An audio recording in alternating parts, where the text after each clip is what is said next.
Écoutez bien. On a le droit de poser des questions à ces étrangers aussi, vous nous avez pas posé. Vous donnez juste la parole aux Français, nous les Marocains on a eu le droit de questions, c'est une conférence aux femmes. Une dernière question. Je suis désolé, j'ai un peu de route aussi pour rentrer, j'ai un déjeuner, il y a un Mais entraînement. depuis tout à l'heure, on est blâmé. Mais je sais bien, monsieur, mais moi je suis parti très tôt et j'ai un entraînement à m'occuper. Je ne parle pas de maintenant, je parle de tout à l'heure. Depuis tout à l'heure, on est en train de débattre. Vous êtes combien? Je ne veux pas défendre Raphaël, mais si vous êtes 50 à lever la main, je ne vais pas répondre à 50 questions. Ce comportement de Didier Deschamps envers les journalistes marocains montre déjà une chose, c'est qu'il n'est pas serein. Parce que vous l'avez vu, il a répondu à seulement 2 questions marocaines dans cette conférence de presse. Il en a seulement répondu 2, du coup 3 avec le dernier qu'ils ont accepté, parce qu'ils ont accepté derrière une dernière question. Donc là, on voit clairement que Deschamps n'est pas serein. Et je tiens à féliciter les journalistes marocains, ceux qui sont restés dans le respect, parce qu'il faut toujours être respectueux envers un entraîneur adverse, parce que là, véritablement, ils ont gagné la bataille psychologique. Clairement, la bataille psychologique des entraîneurs au niveau de la conférence de presse, ils l'ont complètement gagnée. Mais si vous êtes 50 à lever la main, je ne vais pas répondre à 50 questions. Allez, on fait une dernière. Allez-y. Oui, on y va. J'ai encore d'autres obligations après. Je sais que ça vous concerne pas forcément. Et puis j'ai 45 minutes de route. J'ai un déjeuner avec mon équipe. On vous respecte. Je vous respecte aussi. On vous respecte. Le grand joueur que vous étiez, le grand entraîneur. Moi, je serais journaliste marocain, média Sahifa, je fais ici de Sardanger. Quand on a vu quelques séquences des joueurs qui célèbrent leur but dans la séance d'entraînement, est-ce que vous êtes déjà dans l'euphorie de la joie? Non. Mais ça, c'est, il y a du plaisir. J'ai parlé de plaisir tout à l'heure. Alors, je sais pas si c'est l'entraînement d'hier, mais c'est toujours comme ça, où il y a 2 équipes, ils prennent du plaisir, et puis il y a une équipe qui gagne. Et elle le montre, mais l'euphorie, non, jamais. Surtout pas. Et beaucoup de respect pour cette équipe du Maroc. Et on sait très bien ce qui nous attend demain, qui est de la confiance, oui, mais en face, il y a aussi de la confiance, parce que le Maroc a réalisé jusqu'à maintenant. Voilà, comme je l'ai dit, il n'y a qu'une place. Il n'y en a pas 2. Donc voilà, mais toujours énormément de respect par rapport à l'adversaire. Après, il y a une vie de groupe. Et heureusement, on va pas vous montrer des images où les joueurs y pleurent non plus, quoi. Et je pense du côté marocain, il y a personne qui pleure, et heureusement, de par ce qu'ils sont en train de réaliser. Mais il y a de la vie. Après, je m'occupe pas des réseaux, je regarde pas, je sais pas qui filme qui.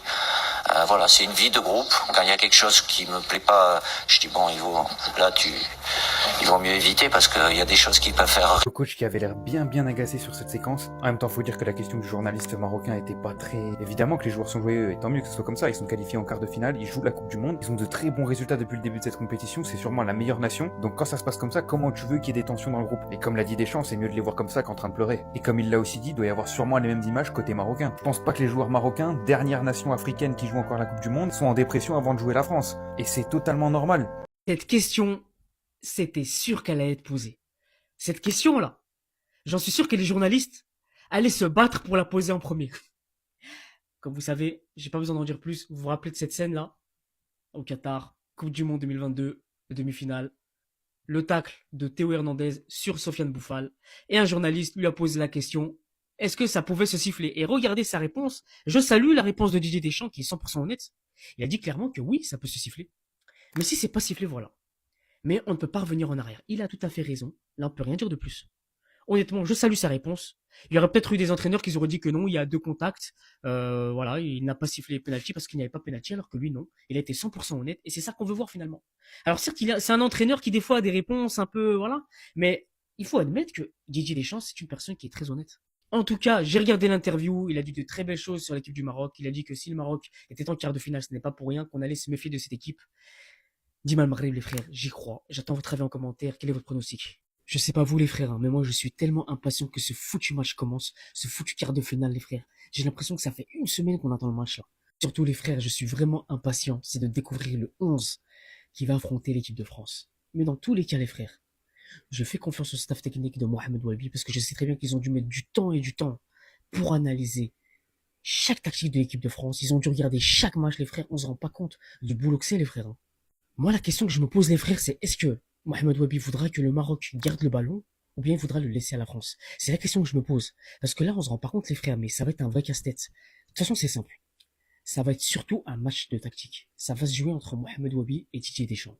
Mais dans tous les cas, les frères, en termes de spectacle, je pense qu'on sera servi à un quart de finale qui va être très mouvementé et que le meilleur gagne. Et puis de toute façon, les frères, hein, on connaît le Montareb, on connaît le Maroc. On sait très bien que face aux grosses équipes, eh bien, le Maroc a toujours répondu présent en termes d'intensité. Je vous reprends encore le match du Brésil. Je vous reprends encore le match face aux Pays-Bas. Le Maroc a prouvé qu'il était présent.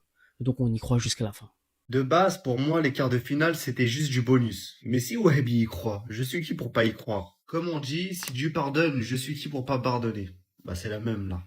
Mohamed Wahbi, France ou Paraguay, cela ne change rien pour nous, nous sommes prêts quel que soit l'adversaire. On arrive, la France. Quand la Fédération Royale Marocaine de Football a annoncé l'arrivée de Wahbi, personne croyait en lui. Tout le monde était perplexe. Il y en avait très peu des gens comme moi.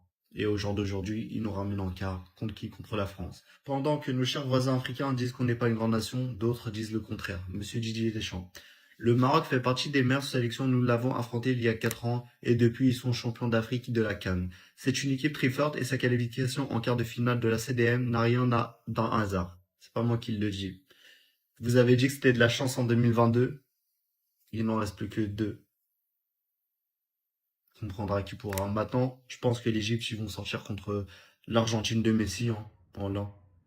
Et il restera plus que nous. Il est déjà en train de réviser sa célébration avec Ibrahima Konaté. Et vous pensez que cette décision prise va l'affecter? Vous pensez sincèrement pouvoir l'arrêter avec ça? Parce qu'on a déjà compris que les règles n'étaient pas les mêmes pour tous dans cette édition de Coupe du Monde. Un appel de Trump peut suffire pour enlever ce carton rouge de Balogun et lui permettre de pouvoir jouer contre la Belgique. Mais que nous, bien évidemment, le verdict a été donné. En cas d'un nouveau carton jaune pour Olysée lors du match contre le Maroc, l'appel a été refusé et celui-ci sera suspendu pour un éventuel demi-finale. Bien que le Paraguay nous a rendu fou durant absolument tout le match. Mais que voulez-vous par-dessus, surtout quand on sait que le corps arbitral sera constitué de 5 arbitres nationalité argentine lors du match France-Maroc. Jusqu'au bout, visiblement, cette Coupe du Monde a décidé d'être un sketch. Après, on nous dira qu'on passe notre temps à nous plaindre. Bien que mes frères marocains ne sont absolument pour rien dans tout ce que je suis en train de vous citer. Et que ça restera dans tous les cas un très beau quart de finale qu'on se le dise entre deux frères pays. Surtout quand on connaît l'amitié que peuvent partager certains joueurs de l'une équipe et de l'autre. En tout cas, j'ai vraiment hâte et toutes mes espérances, mais absolument toutes, se reposent absolument sur le fait que le meilleur gagne sans qu'il y ait ne serait-ce qu'un seul problème. Arrivé à ce stade, l'une des deux équipes passera en demi-finale et ça sera totalement mérité vu le niveau de l'adversité. Officiel, Didier Deschamps est le sélectionneur avec le plus de victoires dans l'histoire de la Coupe du Monde. Le sélectionneur des Bleus compte 18 victoires en 23 matchs. Et malgré cela, il y a des humains qui vont penser que Zidane va le dépasser. Eh mais les gars, vous êtes fous quoi.